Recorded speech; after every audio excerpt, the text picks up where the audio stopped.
apologetics must be a part of church discipleship. That's why morality is relative in Americans throughout the West today, because man now determines truth. And I believe that that's why the nation is in the state it's in, because they don't know the Word of God, and because the church has failed, in a sense, to hold forth the Word of God in the midst of a crooked and perverse generation.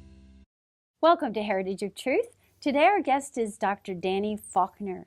Welcome. Thank you. You were in a movie recently. It's Genesis History. Mm-hmm.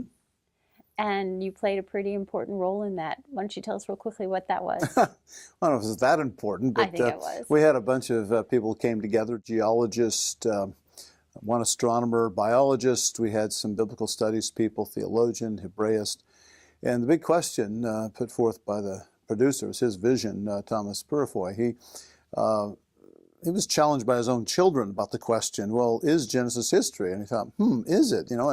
And he hadn't thought about it, and he needed a good answer for her. And how do you know it's history? And so that's how this project began. Mm-hmm. And he worked on it for probably about 2 years at least. He sought out Del Tackett to be the host, which he was the perfect host. And so he started off by asking this question: how do we know, is it history? And if so, how do we know that? And so he went on this journey. He talked to these different people, different places. Steve Austin took him to Engineers Canyon at Mount St. Helens and talked about that. And my boss, Andrew Snelling, another geologist, took him to SP Crater out in northern Arizona and talked about the processes we could see there. Mm-hmm. Del and I and Thomas and several other crew members spent a couple of cold evenings on a hillside in northern Arizona, up around Prescott, in November a couple of years ago. Ooh. To record. I had a telescope I brought with me, and it was a pretty dark location. So they had rented a special camera they could pan up in the sky and actually record some of the stars I was pointing out. So we spent a few hours up there talking about the majesty and glory of the heavens, and then also how that relates to the whole question of Genesis. Mm-hmm. It was a very good project, and it's done very well. Did well to theaters, doing well in rentals or like purchases of the DVDs and Blu-ray, and it's also doing well on Netflix. It's on Amazon Prime. You can download it, so it's a lot of options. Mm-hmm. And I'm kind of wondering if there's going to be a follow-up, and if so, can I be part of that? Cool. So you have graduate degrees in physics and astronomy, is that correct? Yes. Okay, but what do you mostly do here? Astronomy? Yeah, here at Answers in Genesis and the Creation Museum, they want experts in different fields. We have, on a research department, we have a geologist, we have a biologist, and we have me. And we have a couple other biologists, but they're in other parts of the organization. And our job is simply to be on research and to research things, write about them, speak about them. I write for our website, I write for our online technical journal, the Answers Research Journal. I do give some presentations to the general public. I oversee the Planetarium shows. I also oversee our observatory we have out back and the programs and outreach we do with that. I go on the road occasionally, but I'm primarily behind the scenes here, writing and doing a lot of other things. I've been involved in a lot of research and writing projects since I've been here. And then they have me review things as well. Something's published dealing in my areas of expertise, then they want me to check it for accuracy. Just this morning I checked something for accuracy. And that would also include physics. Sometimes questions about physics come up, and then I have to make sure that's good. As an astronomer, what do you think is the best evidence for a young Earth? Well, as an astronomer, I think I can give you several things. That's fine. One thing we talk about, the fact that comets burn out and disintegrate. They collide with planets and they get kicked out of the solar system. And that would seem to suggest a very short lifetime. If you run the numbers, and I have, it suggests a maximum age of maybe 100 million years, not much more than that, far less than billions of years generally thought. Now, the evolutionists have responses. They say, well, there's the Oort cloud and the Kuiper belt, but there are problems with those, like the Oort cloud. We don't see it. We can't. And so I question that. We can talk about the interaction of the Earth and the Moon system. As they used to know about tides that take place, high and low twice a day typically. But on top of that, there's also gradual slowing of the Earth's rotation and the Moon accelerated away from the Earth. And as it does, it gets farther and farther out. Well, in the past, it must have been much closer. We can measure the current rate. We have some understanding of the physics of how this works. It's an inverse 6-power relationship, which is a very steep function of distance. And so in the past, the interaction would have been much greater. And we find out that recently, as 1 billion years ago, you got big problems. A little earlier than that, you would have had the Earth and the Moon virtually together. The Moon couldn't have survived being that close. But even worse than that, you would have had, less than 1 billion years ago, you would have tides a mile high. We would have been high tide. We would have been beachfront property here in northern Kentucky twice a day with that sort of thing. No one believes that, of course. That suggests that the Earth and the Moon are far younger than generally thought. It doesn't prove it's a few thousands of years old, but it certainly would eliminate anything over 1 billion years, I would think. We can also talk about the magnetic field of the Earth. It's decaying away. We've measured it now for 180 years, and it seems to be dying out due to viscous losses. And that would suggest actually an upper limit of a few 100,000 years max, because it'd be way too much current, too much heat in the past. And the evolutionists have responses to all of these. They argue that the magnetic field of the Earth reverses, or actually decays away and then rejuvenates, and then decays away and rejuvenates. The problem with that is the fact that that rejuvenation is done by some unknown mechanism. Unknown mechanism. It's a dynamo. Nobody knows what it is. And I thought, well, that's science. That really how you're supposed to do these things. So there are several things dealing with astronomy which suggest that the Earth and things in the solar system, at least, are far younger than generally thought. Okay, now I know there were a lot of evidences that, or supposed evidences that Christians will try to use when they're trying to support a young Earth position that aren't correct. Yes. Can you tell us some of those? Yeah, one of the best examples would be, and that's one of the best examples of, within all of creation science, is lunar dust. That was the one that was pioneered back in the 60s. There were estimates done late 50s, early 60s of how much meteoritic material is coming in, mostly in the form of meteoroids, little tiny particles. And the flux was huge. And they figured up over billions of years that there should be a huge amount of dust that's accumulated on the Moon, very deep, talking many, many feet, many hundreds of feet in some cases. So there was some concern early on that when the spacecraft carrying men particularly went to the Moon, they might sink into this dust. It didn't happen. The dust layer is pretty thin. And creationists like to use that argument because it made a lot of sense to people. It was easy to digest. The influx rate, you can calculate then what it would be over a long period of time. The difficulty is that the early measurements were very indirect at best, and they were wildly off. Later on, and by the 1970s particularly, there were direct measurements that were many orders of magnitude, that is, many factors of 10 lower influx. And so we began to realize, well, this isn't going to fly. So there was a paper published, a kind of a seminal paper published 25 years ago on this in the technical literature of the creation movement. And unfortunately, some creationists still don't accept that or haven't heard about it, I guess. But that's a perfect example of one we ought to probably eliminate. And I've been going through some of my own. There's some others out there. We've got plenty out there in the literature I've been evaluating. I'm working on a preliminary work on a book project where we want to evaluate all the arguments that recent creationists have used for recent origin. That sounds like a good project. Oh, it's a huge project, and it's a really good one. It's a departmental project within the research department, and we're enlisting the help of geologists, astronomers, biologists, to look at all these different arguments, put them in one place with an evaluation. And in the midst of doing this, I've been going through some astronomical arguments that I'm not convinced are really that good. So this is supposed to be a semi-technical treatment, and we hope will be a good reference work for everybody. And you recognize it. I think everybody would recognize it, that it's a badly needed resource. There's nothing like it out there. Needed. Yeah. And when do you anticipate that will be finished? At least a year. We're just getting started. We got a kind of a timetable. This summer we're going to start gearing up on it. But I was kind of caught between projects, so I started cheating and doing a little bit of work ahead of time. But don't look for it for at least a year. Late 2018. Late 2018. At the earliest, yeah. At the earliest. Okay. Well, what about the Big Bang? Tell me, what is the Big Bang? The Big Bang has been the dominant cosmogony for a half century. Is this idea that the universe suddenly appeared, actually out of nothing, 13.8 billion years ago. When I say the universe, I'm talking about not only matter and energy, but also space and time. Wrap your head around that one, thinking that I have no way of describing this, but before the Big Bang, it makes no sense because it's the beginning of time and beginning of space. Some people will ask sometimes, well, what was here before the Big Bang? Well, if I put my Big Bang hat on and talk about it, I'd say, well, here wasn't here then, and then wasn't then, because here and then require time and space, and neither one existed. So it's a sudden appearance of space and time and matter and energy all at once, very hot, very dense, and expanding. And it's been expanding for, almost 14 billion years. As it cools, we also get structures such as galaxies, planets, stars, planets, and people that form in these things. Now, this was based upon the expansion of the universe, something discovered by Edwin Hubble almost a century ago, 1929.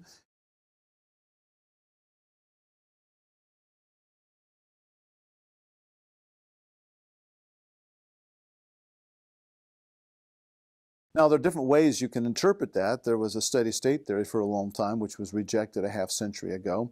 And what happened was this idea that the universe had a finite beginning in the past, finite in time, suggested there was a much denser, hotter time in the past, which you should have this relic radiation coming from every direction in space, about the same temperature. We call this the cosmic microwave background, or CMB. And it was discovered actually by accident in 1964 and published in 1965. But the realization was that this is something that was predicted already by the Big Bang model, and that was taken as a great proof. And as far as I'm concerned, it is the one evidence for the Big Bang. People try to snow you and argue a bunch of other things, but really there's only one evidence, and that is it, the CMB. I'm not afraid to admit that. But I reject the Big Bang. I think scientifically it's questionable, but also on top of that, biblically it is very questionable. The age issue is wrong. It's 13.8 billion years, and the way I read Scripture, it appears that the world's only thousands of years old, if the chronologies and genealogies mean anything in the Old Testament. And the creation was done in 6 days, and it's finished after the sixth. The seventh day God rested. The Big Bang is sort of still going on, as it were. You have 8 or 9 billion years after the Big Bang, in which many, many stars form and die before the Earth and the Sun and the solar system come about. But according to the scriptural account, this Earth was there from the beginning of creation, and it was 3 or 4 days later, on day 4, when God made the stars. So you've got, the order is all wrong. And then where do you put the billions of years? It just doesn't fit. And there's numerous biblical issues. So it's been my job as an astronomer who believes in creation to offer some arguments against the Big Bang, and also to offer some alternatives to it. One thing we've been stymied with for a very long time is, well, if the cosmic microwave background, the CMB, doesn't come from Big Bang, where does it come from? What's your explanation? And over the last year or so, I've actually published my recommendation or my suggestion of what it is. So we now have at least one, maybe two things in the creation literature we think can explain that CMB apart from the Big Bang. It's an exciting time to be working on this. Definitely. One of the things that both the Big Bang and the idea that molecules demand evolution have in common is they don't know where the original thing came from. Yeah, but both are naturalistic explanations, and you can, if you define evolution in its broadest sense, it's a purely natural, purely physical explanation. People want to restrict and say, well, it's just about biology. Well, no, there's geological evolution, there's cosmic and stellar evolution. In fact, many of the textbooks used in graduate level, particularly, one of the texts I used for several classes in grad school was called Principles of Stellar Nucleosynthesis and Evolution. Or maybe it was Principles of Stellar Evolution and Nucleosynthesis. Remember, but the word evolution was in the title, Stellar Evolution, so there is one there. And you're right, these evolutionary theories don't tell you where things came from. They want to argue that the universe came out of nothing. In fact, there was a famous book written about 5 years ago, A Universe from Nothing by Lawrence Krauss. But if you read very carefully, he's actually kind of slipping in something along the way. There's kind of a something there within that nothingness. And you need a starting point. And they try to start with nothing, but you can't start with nothing. There really has to be something to start with. And of course, we start with something. We start with God. Right. And then he started with nothing and just said the word. Yeah, that's it. So don't be fooled. Every time, everybody starts with something. Right. Yeah, okay. So God said in Genesis 1 that he made the lights in the firmament to divide the day and the night, and for signs and seasons and days and years. it's really easy to understand the day, night, seasons, and days and years. But what about the signs? Signs, oh, there are at least 4 ways that we can interpret those signs, I believe. One of them, looking up the heavens and just seeing things there that will tell you these things. For instance, Orion is a winter constellation. It disappeared from the night sky a month and a half ago or so. It will show up again in late summer in the early morning sky. And whenever I see that, I get up early in the morning, I see it. I love Orion, don't get me wrong, it's a great constellation, but I get a little bummed. And the reason why is because I don't like winter. And when I see Orion rising in the early morning, I know winter's soon to be here. Late summer, early autumn. Okay. The Pleiades have also played a role when they're seen in the evening sky. It's the getting on up into autumn and winter soon coming. So the stars themselves will give an indication of things to come. And Jesus himself, chided the leaders of the Jews. He said, "You don't know. You look at the sky and you see the red glow, and you think about the weather." And same thing we say today: red sky at night, sailor's delight; red sky at morning, sailor's delight; red sky at morning, sailor take warning. Same sort of thing he was talking about. They were using that proverb basically 2,000 years ago, and he chided them for not knowing the signs of the time. Another one, a sign the Magi had. They followed a sign and a star. We don't know what that is, but we've got a lot of speculation on it. There was a sign given on the sundial to Ahaz. You had the sun move back. That's a heavenly sign. And also we have these apocalyptic signs we find in the Old Testament, repeated in the New Testament, of wonders in heaven before the great and terrible day of the Lord. And a lot of people try to interpret those in terms of lunar eclipses that we can anticipate and this sort of stuff. I've been battling with people over this. And that really lowers the bar, because if you can anticipate this quote-unquote sign and we know the cause of this sign, then it really isn't much of a sign at all. I think if you read the apocalyptic literature and the prophetic passages, these things, when they're seen in the sky, are very perplexing. They're inexplicable. People are terrified because they don't know what they mean. And so I think when these signs happen, you'll know.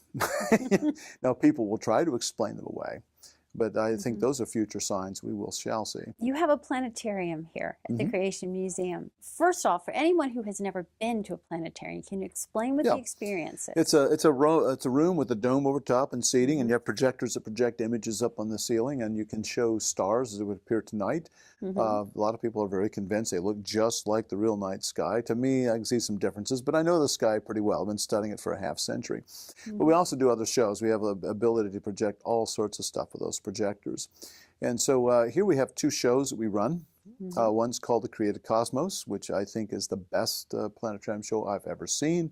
It talks about the majesty of heavens, how big it is, how things fit together, and of course brings it back to the fact that even the Creator's even bigger than that. I can say it's the best show I've ever seen because I didn't write it.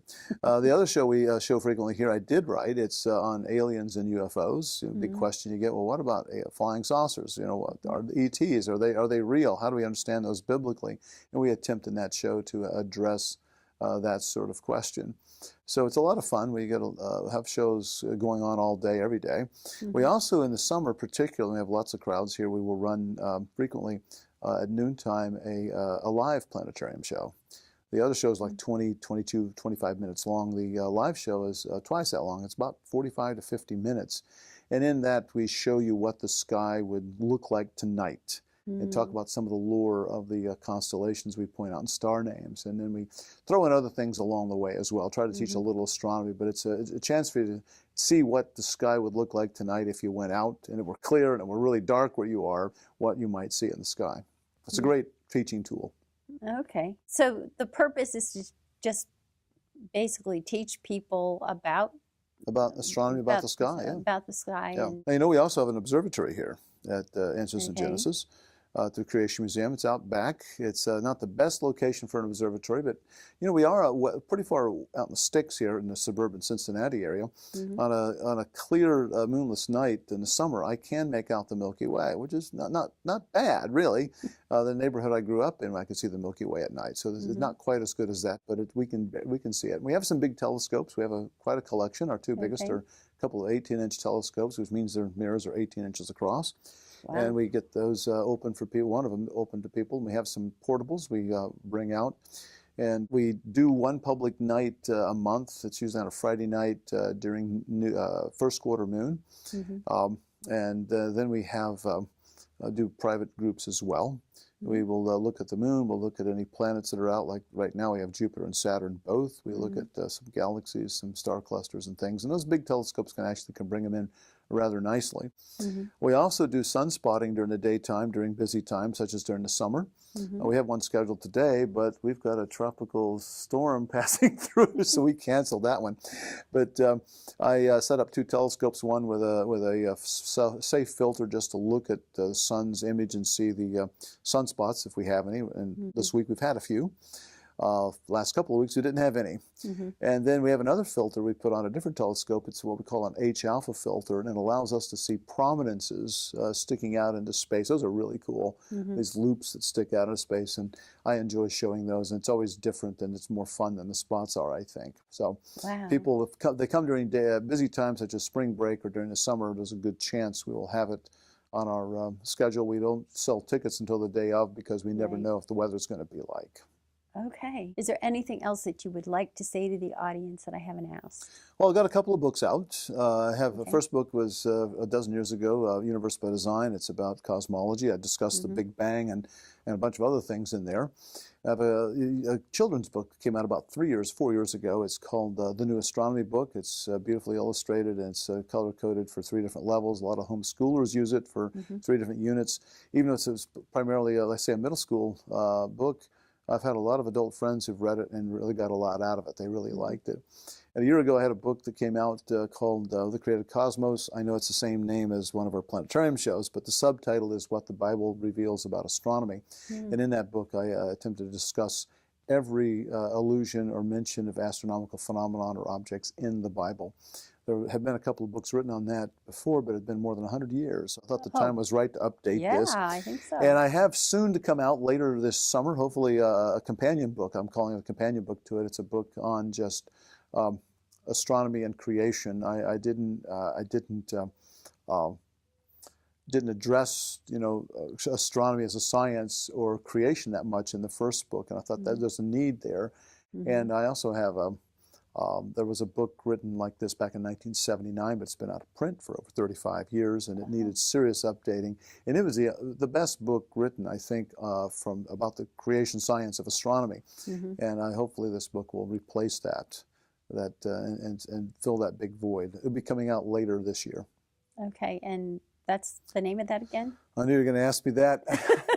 I think it's called The Heavens Above, and the subtitle is Astronomy and Creation, or Astronomy in the Bible. I think it was Astronomy and Creation Meet. Don't quote me on that, but I think that's the title we have for it. Okay. I haven't seen the book yet because they're not quite finished. If I can visualize the cover of the book, then it can help me remember the title. Right. But it will be out from Master Books. Okay. Well, thank you so much for being our guest. It's all been my pleasure. I know